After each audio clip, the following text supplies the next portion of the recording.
Growing up was tough, with Dad always on my back. Mom passed away when I was little, so it was just the two of us, and Dad took the whole single parenting gig to another level. He had rules for everything. No hanging out with the kids who liked to race cars, no wild hair colors, and studying had to be my top priority. "Jenna, those kids are trouble, you hear me? Stay away from them," Dad would warn me, his voice stern, whenever he saw me chatting with the neighborhood thrill seekers. "But Dad, they're just having fun. We're not kids anymore." I'd shoot back, trying to stand my ground. "It ain't about age, it's about making smart choices. And dyeing your hair like a traffic light ain't smart," he'd say, squinting his eyes as if he could scare the rebellion out of me. I wasn't having any of it. "Maybe I want to stand out," I'd retort, my voice just as firm. Dad wasn't just a stickler at home. He had a reputation around town too, always preaching about responsibility and hard work. He meant well, but to me, it felt suffocating.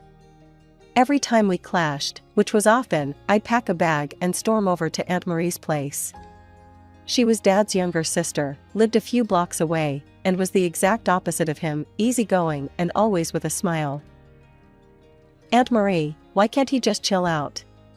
It's like he's stuck in some ancient times," I'd complain as soon as I dropped onto her couch. She'd chuckle, handing me a soda, before sitting down next to me. "Jenna, your dad's just scared. He lost your mom, and he's afraid of losing you too. But he sees the world his way, black and white. But that's just it. I'm not him. I need some color in my life, you know?" I'd say, popping the can open. Marie would nod, her expression softening. "He does go overboard. But he's not wrong about everything. Give it time, you'll see some of his points." That was Aunt Marie, always trying to bridge the gap between Dad and me. But back then, I couldn't see it. All I knew was that I wanted out. So, as soon as high school was over, I grabbed my chance. Thanks to my grades, I landed a scholarship and went off to college, leaving my hometown, and Dad, behind. College was freedom. For the first time, I made my own decisions without anyone looming over me. I dyed my hair purple, stayed out late, and, yes, even got involved with a group that loved street racing. But I kept my head in the books. I wasn't about to waste the scholarship or the opportunities one had fought so hard for. After 4 years of hard work and a fair share of fun, I graduated with a degree in accounting and a job offer from a respected firm in the city. My boss, Mr. Thompson, was a tough guy but fair, much like Dad and his expectations, but without the personal judgment. When I met Mike, it felt like hitting the jackpot. It was at a casual hangout with some friends from work. He was there with a buddy who knew one of my colleagues. Mike had that easy charm, a quick smile, and an infectious laugh that pulled you right in.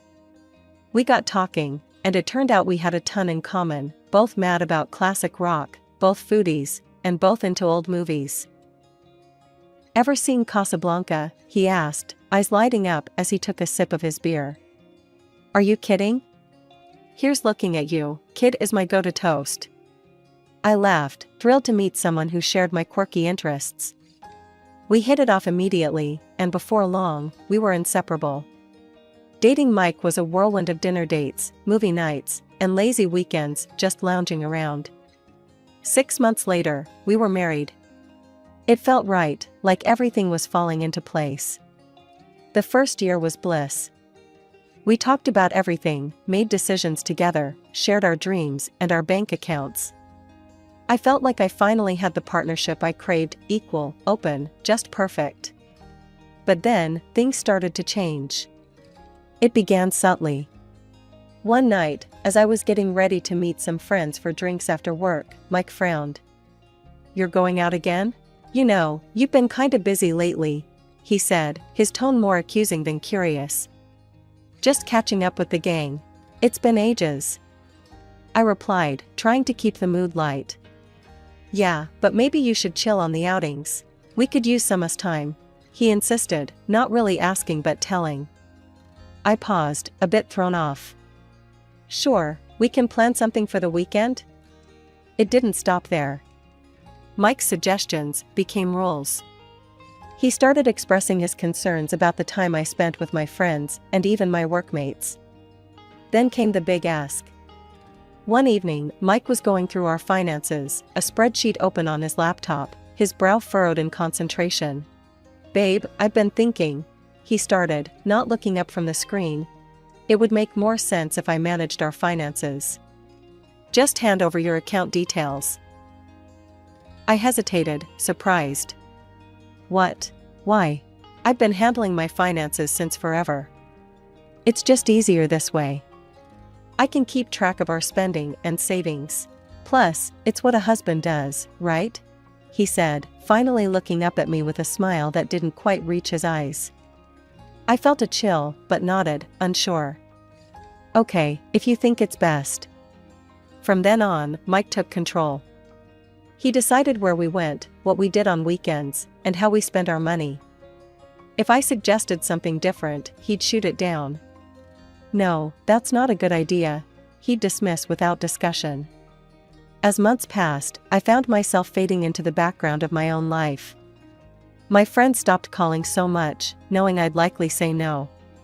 My world shrank to what Mike approved, and the vibrant, independent woman I once was began to disappear. I didn't even recognize myself anymore. Living near Mike and his parents seemed ideal at first, like having a close-knit family just next door. But reality bit hard and fast. His mom, Nancy, was a sweet talker with a controlling twist, and his dad, Frank, was just as invasive, treating our place like it was his own. One chilly evening, I was just getting home from a long day at work, my mind on the thousand things I still had to do, when Nancy called. Her voice was sugary sweet at first. "Jenna, darling, have you started dinner yet? Mike must be starving after his hard day," she cooed over the phone. "Actually, Nancy, I just walked in. Dinner's gonna be a bit late tonight," I replied, trying not to let my frustration show. Her tone flipped cold as ice. "Well, I hope Mike doesn't have to wait too long. A man needs his dinner on time, you know." It wasn't just the dinner comments.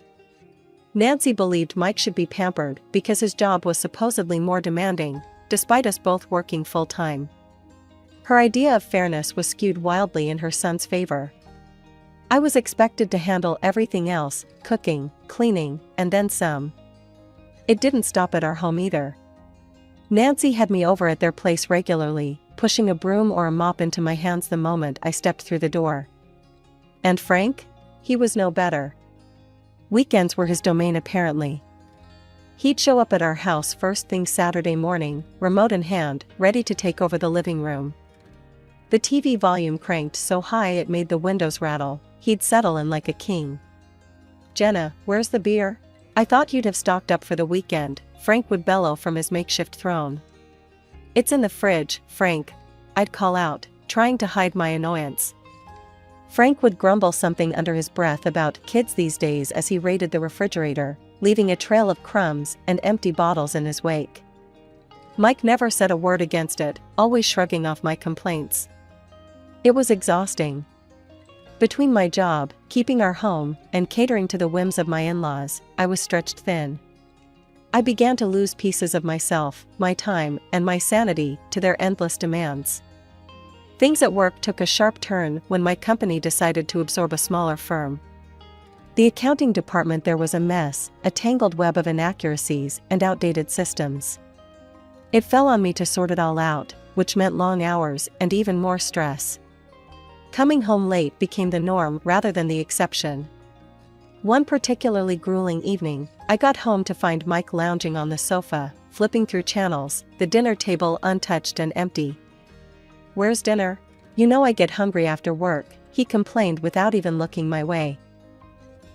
I dropped my bag, my patience worn thin. "Mike, you know what's been going on at work. You were here first, why couldn't you have made something?" He laughed, a harsh, mocking sound that filled the room. "Me, cook dinner? That's women's work, Jenna. I'm not about to start playing house husband." I felt a surge of anger. We agreed, before we got married, there'd be no men's or women's jobs. "We're supposed to be in this together," I shot back, my voice rising. Mike's face darkened, and he stood up abruptly.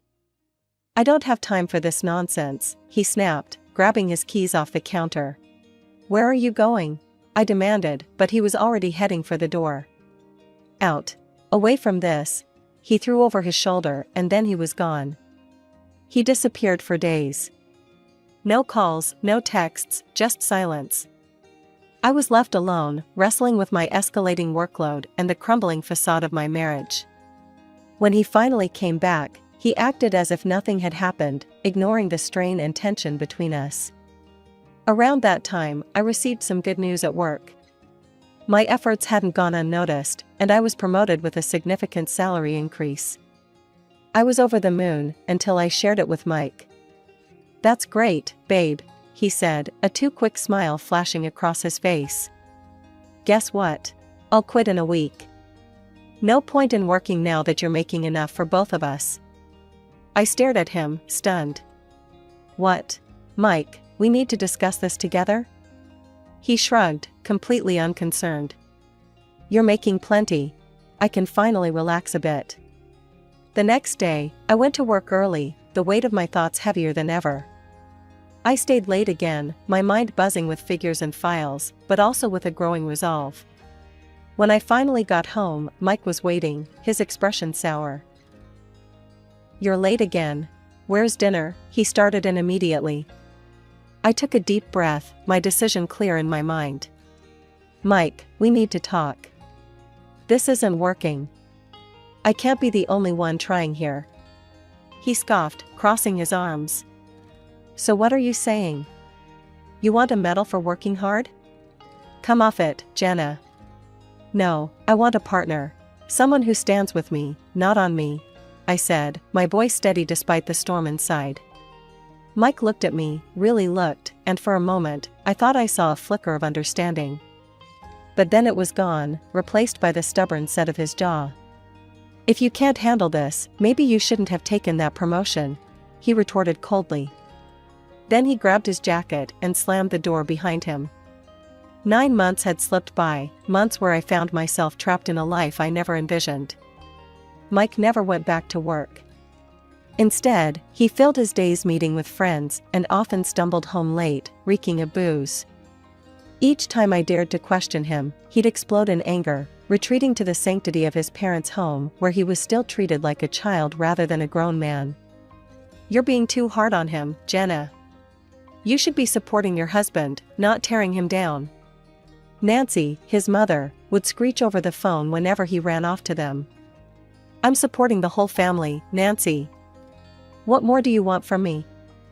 I'd shoot back, my patience worn to nothing.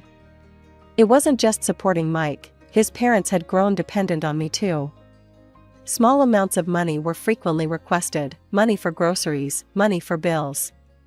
It seemed their hands were always outstretched, waiting for me to fill them. Her only response was to hang up, leaving me fuming and helpless.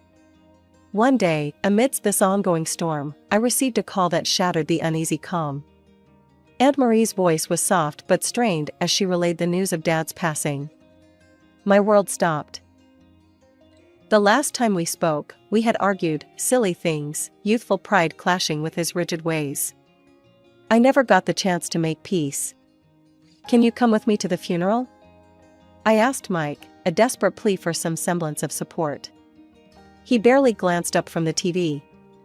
"Nah, I can't handle funerals. You go handle it," he muttered, dismissing my need with a wave of his hand. So, I went alone. The funeral was a blur, faces of family and friends I hadn't seen in years, all mourning the man who raised me alone. But it was after, while sitting in Dad's lawyer's office, that reality hit hard.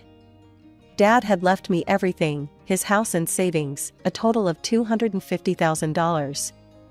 Tears streamed down my face as I realized, despite our differences, Dad had been preparing me for a future, perhaps knowing I'd need a way out someday. That night, in the quiet of my childhood home, I thumbed through old photo albums. Pictures of me in rebellious outfits, with bright hair and brighter smiles, all screamed of a girl who dreamed of freedom. I had traded those dreams for security, only to end up more caged than ever. As dawn broke, clarity came with it. It was time for a change, a big one. The money and the house, it wasn't just an inheritance, it was my ticket to a new life, a chance to rediscover the fierce girl who once believed she could conquer the world. I need to do this, not just for me, but for the woman Dad believed I could be, I whispered to myself, a vow in the still morning air. When I walked through the door of what used to be our shared home, the air was thick with expectation. Mike and his parents were already waiting, like vultures perched for the kill. Their eyes lit up with a mix of greed and curiosity as they spotted me. "So, Jenna, how much did old Hal leave you?" Mike asked, his voice dripping with feigned concern. I hesitated, clutching the documents a little tighter. Before I could reply, Mike snatched the papers right from my hands. As he scanned the figures, a triumphant grin spread across his face. $250,000, he exclaimed, turning to his parents, who immediately began to buzz with excitement. His mother, Nancy, clapped her hands together. "Oh, that will cover a lovely vacation for us all. How about Italy? Or maybe a cruise?" Frank was already nodding in agreement. "And we need new furniture. Something nice, something grand," he chimed in. Mike, not to be outdone in the dreaming, banged his fist on the table. "It's settled then. I'm getting a new car. It's about time I rode in style." I stood there, stunned into silence for a moment, as they carried on, planning as if I wasn't even in the room. Gathering my courage, I finally spoke up. "Listen up, all of you. This is my inheritance, not yours. I decide how it's spent, not you," I said, my voice firm, louder than I felt. Mike whirled on me, his face twisted in anger. "You think you're in charge here? Keep talking like that, and I'll divorce you so fast it'll make your head spin." His threat hung in the air, but before I could respond, Nancy grabbed me by the shoulders and shoved me towards the door. "Think about how you're acting, Jenna. You're too arrogant. Maybe a night outside will cool you off," she hissed, her voice venomous. I stumbled out the door, the shock of the physical and emotional assault numbing my senses. For a moment, I stood there, bewildered by the audacity of their entitlement. But then, almost unexpectedly, a laugh bubbled up from within me. It started small, but grew in volume, echoing into the quiet street. I felt a weight lift off my shoulders, a strange, exhilarating freedom. With nowhere else to go, I drove back to my father's house. The familiar walls welcomed me like an old friend. That night, the reality of my situation began to sink in, and a plan started to form. First thing in the morning, I picked up the phone and dialed my office. "Hey, it's Jenna. I need to ask for a couple of weeks off, personal leave. I've got some things to sort out," I explained when my boss, Mr. Thompson, answered. "Jenna, take all the time you need. I've noticed you've been off your game a bit lately. Whatever it is, sort it out. We'll manage here," Mr. Thompson replied, his voice kind and understanding. "Thanks, Mr. T. I appreciate it more than you know," I said, grateful for his support. Hanging up, I felt the first real peace in a long while. The next steps were clear. I needed to legally separate myself and my finances from Mike and his parasitic hold on my life. I knew it wouldn't be easy, but for the first time in a long time, I was ready to fight back.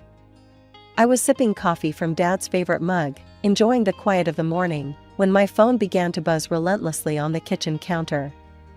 At first, I ignored it, savoring the peace and the slight amusement at the thought that Mike and his parents were probably scheming about my inheritance. But the phone wouldn't stop, it was like it had a life of its own. Finally, I picked up, bracing myself for the onslaught. "What is it, Mike?" I snapped, not in the mood for niceties. "Jenna, you need to give us access to the money. I can't get into the account." His voice was a mix of frustration and panic. I couldn't help but laugh, the sound sharp and clear. "That's because I've restricted access, Mike. You can't use my money anymore," I said, enjoying the moment of revelation. There was a pause, a silence filled with his disbelief. "You can't do that. We're married." "Not for long," I replied curtly and hung up. That should have been the end of it, but of course, it wasn't. That evening, just as I was settling down with a book, I heard the familiar sound of a car pulling up outside. Mike and his parents came storming up to the front door, their faces twisted with anger and desperation. They didn't even wait for me to invite them in. Nancy pushed past the doorway, her voice shrill. "You think you're clever, huh? Cutting us off like that?" Frank followed, his brow furrowed. "You're supposed to share what you have with your family." Mike was the last to enter, his expression one of betrayed fury. "This is about us, Jenna. You're ruining everything." I stood my ground, feeling more secure in my decision than ever. "This is not about us, Mike. This never was. It's always been about what you could get from me." His face contorted with anger. "Well, guess what? We're getting a divorce." That's when I handed him the divorce papers, neatly prepared and waiting for this moment. The surprise on his face was almost comical. "What's this?" "Your freedom," I said dryly. "Sign them and you're free to leave." He scanned the documents quickly, a greedy spark lighting up his eyes as he signed. "Fine. But remember, I get half, 125,000. That'll adjust our plans, but it's something." Nancy muttered under her breath. "Should have been the full $250,000. Getting a piece of wool from a black sheep, aren't we?" I couldn't hold back a laugh. "Actually, you're getting nothing. Inheritance isn't divided in a divorce here. Not a cent of that money is yours." The color drained from their faces. Mike's hands shook as he realized the magnitude of his mistake. "But we've already spent anticipating that money. We went on vacation, bought things on credit." His voice faded as the reality of their financial blunder hit him. Nancy's eyes were wide with fear, and Frank looked like he was about to collapse. "This isn't my problem. You made your choices," I said, my voice cold but steady. "Now, if you don't leave, I'll call the police." The threat was enough. They stumbled out, a mix of shock and anger marking their defeat. As the door closed behind them, a profound sense of relief washed over me. They were out of my life, finally and completely. Selling Dad's house was tough, like closing the final chapter of my old life. I felt every pang of regret as I handed over the keys, but I knew it was the right move. With that money, I bought a new place right next to my work, a cozy little house that was all mine, no strings attached. At work, things were looking up too. Mr. Thompson had been watching my progress closely, and one afternoon, he called me into his office. The sun streamed through the blinds, casting lines across his face as he looked up from his papers.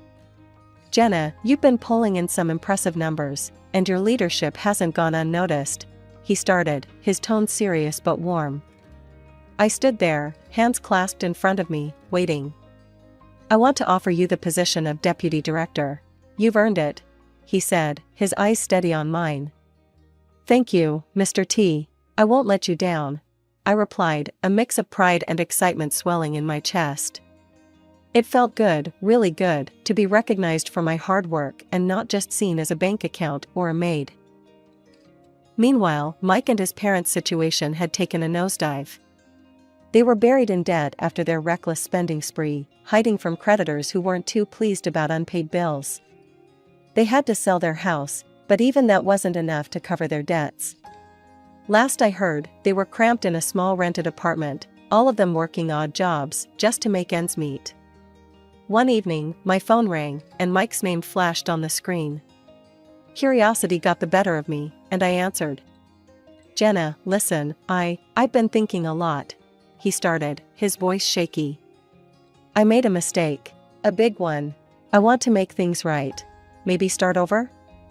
I couldn't help but laugh, not a joyful laugh, but one tinged with disbelief. "Start over? Mike, do you even hear yourself?" I know it sounds crazy, but I've changed, Jenna," he insisted, desperation clear in his voice. "Changed? Mike, you only call when you're out of money or options. You don't need a restart. You need a reality check," I shot back, my patience thin.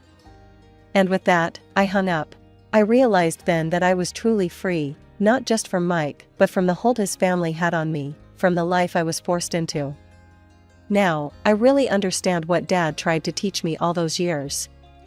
He knew the value of standing on your own, of making tough decisions for the sake of your future. I only wish I could tell him he was right, share a moment of reconciliation.